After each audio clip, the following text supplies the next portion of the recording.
வணக்கம். மாலை முரசு செய்திகளை விரிவாக பார்ப்பதற்கு முன்னால் தலைப்புச் செய்திகளை பார்க்கலாம். தமிழ்நாட்டில் மேலும் 25 IAS அதிகாரிகளை இடமாற்றம் செய்து தமிழக அரசு உத்தரவு. மதுவிலக்கு பிரிவு இயக்குநர் பதவி புதிதாக உருவாக்கப்பட்டு அதன் இயக்குநராக கார்த்திகா நியமனம்.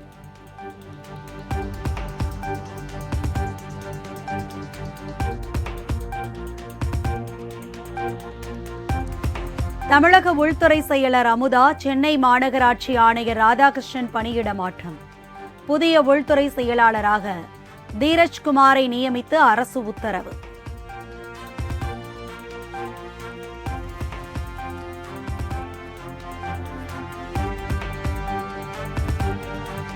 தமிழ்நாட்டிற்கு காவேரி நீரை தர முடியாது என மறுத்துள்ள கர்நாடக அரசை கண்டித்து சட்டமன்ற கட்சி தலைவர்கள் கூட்டத்தில் தீர்மானம். காவேரி நீரை உடனடியாக விடுவித்திட காவேரி நீர் மேலாண்மை ஆணையத்தில் வலியுறுத்த தீர்மானம் கொண்டு வந்ததாக முதலமைச்சர் அறிவிப்பு. கர்நாடக அரசிற்கு இந்த அனைத்து கட்சி சட்டமன்ற கட்சி கூட்டம் தனது கடுமையான கண்டனத்தை தெரிவித்துக் கொள்கிறது.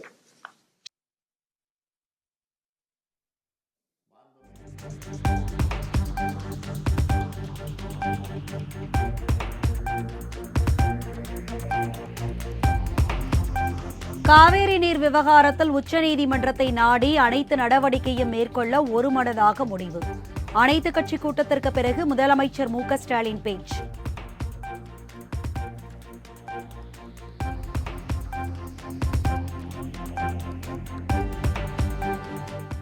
தேவைப்படின் மாண்புமிகு உச்சநீதிமன்றத்தை நாடி அனைத்து சட்டபூர்வமான நடவடிக்கைகளை மேற்கொள்ள இக்கூட்டம் ஒருமனதாக தீர்மானிக்கிறது.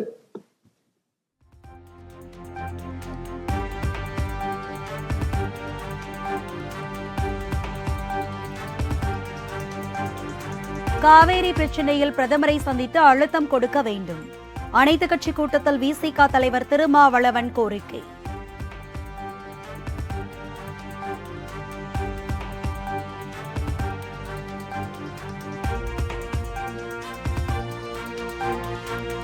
கர்நாடகாவிலிருந்து காவேரி நீர் பெற்றுத்தர மறுக்கும் மத்திய மாநில அரசுகளுக்கு டெல்டா விவசாயிகள் கண்டனம்.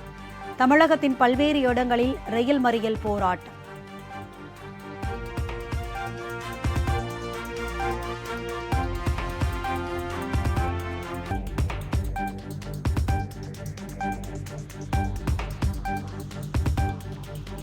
மேகதாது திட்டத்துக்கு தமிழ்நாடு ஒத்துழைக்க வேண்டும். கர்நாடகா துணை முதலமைச்சர் DK சிவக்குமார் வேண்டுகோள்.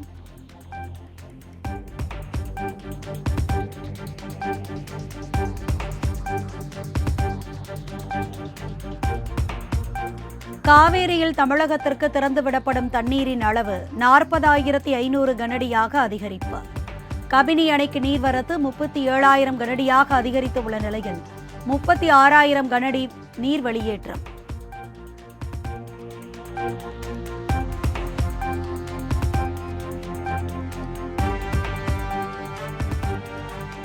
மேற்கு தொடர்ச்சி மலைப்பகுதிகளில் பெய்து வரும் தென்மேற்கு பருவமழை காரணமாக கோவை பில்லூர் அணையிலிருந்து 2வது நாளாக உபரி நீர் திறப்பு.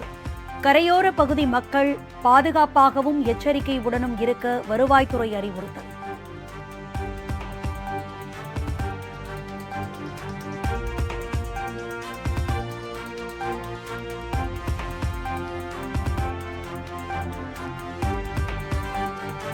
கீழ்பவானி கால்வாய் சீரமைப்பு பணிகளுக்கு விதிக்கப்பட்ட தடை உத்தரவை நீக்க கோரி தமிழக அரசு அவசர முறையீடு.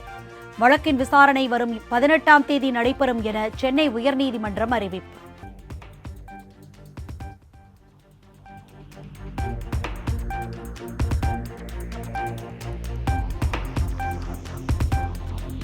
மின்கட்டண உயர்வை திரும்பப் பெற வலியுறுத்தி 23ஆம் தேதி அதிமுக சார்பில் கண்டன ஆர்ப்பாட்டம்.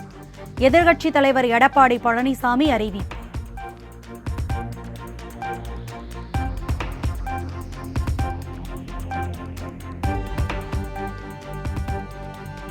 மொஹரம் பண்டிகையை ஒட்டி மெட்ரோ ரயில்கள் இன்று சனிக்கிழமை அட்டவணைப்படி இயக்கப்படும். சென்னை மெட்ரோ நிர்வாகம் அறிவிப்பு.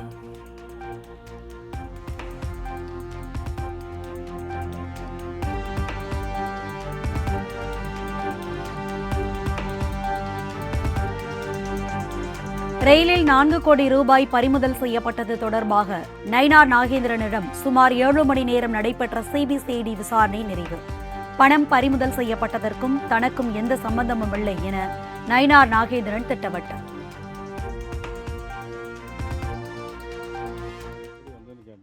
இந்த பணத்துக்கும் எனக்கும் எந்த விதமான சம்பந்தம் இல்லை. நான் திருநெல்வேலியில் பிரச்சாரத்தில் ஈடுபட்டு இருந்தேன். யாரோ ட்ரெயினில் பிடிப்பட்ட பணத்திற்கு அவங்க இன்னைக்கு விசாரணை.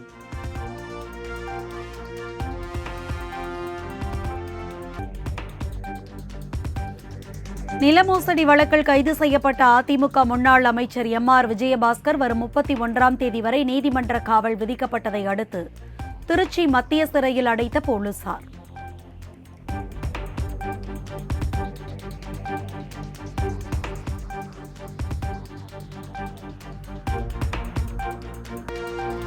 நீட் தேர்வில் ஆள்மாற்றம் செய்தவர்களை கண்டுபிடிக்காதது ஏன் என தேசிய தேர்வு முகமைக்கு உயர்நீதிமன்ற மதுரை கிளை கேள்வி. மாணவிகளின் அணிகலன்களை கழற்றி சோதனை செய்யும் நீங்கள் தேர்வு எழுதிய போலிகளை அடையாளம் காணாதது ஏன் என காட்டம்.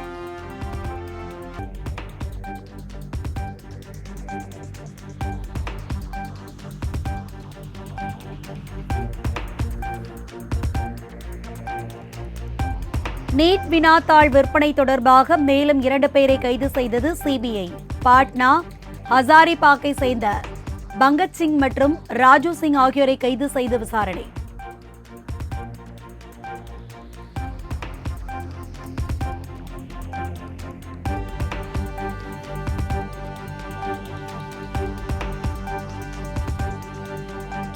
ஜாஃபர் சாதிக்கை 3 நாட்கள் காவலில் எடுத்து விசாரிக்க அமலாக்கத்துறைக்கு அனுமதி.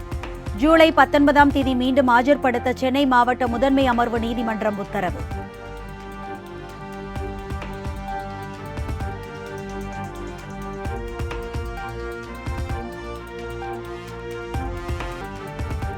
சட்டவிரோத பண பரிமாற்ற தடை சட்ட வழக்கில் முன்னாள் அமைச்சர் செந்தில் பாலாஜியின் நீதிமன்ற காவல் 47வது முறையாக நீட்டிப்பு. ஜூலை 18ஆம் தேதி வரை நீட்டித்து சென்னை மாவட்ட முதன்மை அமர்வு நீதிமன்றம் உத்தரவு.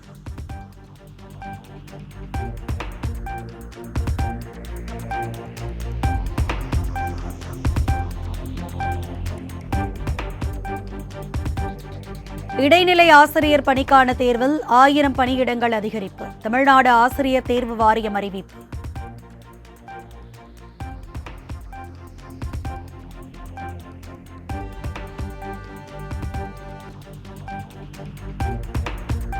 சபரிமலையில் ஆடி மாத பூஜைகள் தொடக்கம். பக்தர்களின் வருகை அதிகரித்துள்ளதால் பாதுகாப்பு அதிகரிப்பு.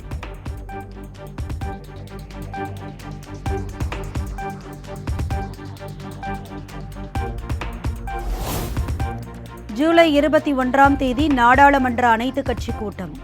பட்ஜெட் கூட்டத்தொடரை முன்னிட்டு நாடாளுமன்ற விவகாரத்துறை அமைச்சர் கிரண் ரிஜிஜு அறிவிப்பு.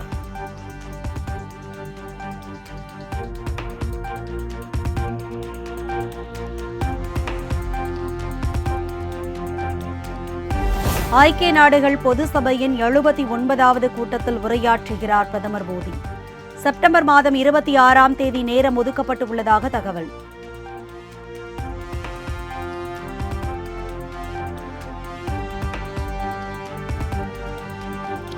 நாடாளுமன்ற மழைக்கால கூட்டத்தொடரில் தாக்கல் செய்யப்படவுள்ள பொது பட்ஜெட் பணிகள் இறுதிக்கட்டத்தை எட்டியதன் எதிரொலி. டெல்லியில் நடைபெற்ற நிகழ்ச்சியில் நிதியமைச்சர் நிர்மலா சீதாராமன் அல்வா வழங்கினார்.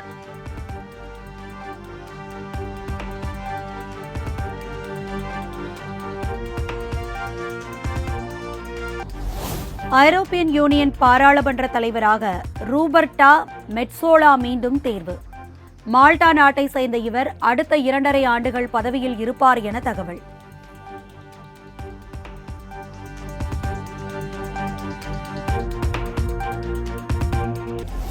டிஎன்பிஎல் கிரிக்கெட் லீக் போட்டியில் கோவை அணி அபார வெற்றி. 8 விக்கெட் வித்தியாசத்தில் திருச்சியை வீழ்த்தி அசத்தல்.